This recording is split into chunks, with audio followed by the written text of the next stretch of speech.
Hi guys, in this video I'll show you how to create Apple Pay invoice via QR code. So make sure to follow this step-by-step process, and at the end of the video you will be able to do it. So first of all, find the application called Wallet into your iPhone, and if you're not able to see the application, just go to the App Store and download the application called Wallet.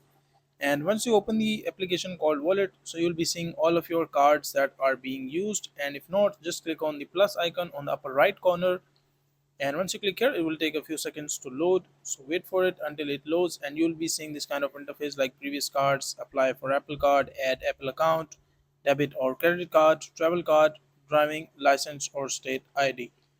So from here what you need to do is just click on like choose your card, whatever your card is. As you can see, like I have zero previous cards. So if you have any cards, just click on that card. Either it is an Apple card or credit or debit card, travel card, or whatever your card is. So just click on that card, and once you click on that card, you will be seeing an option to create invoice via QR code. And once you click on that option, create invoice via QR code, after that it will automatically generate and it will be added into your device.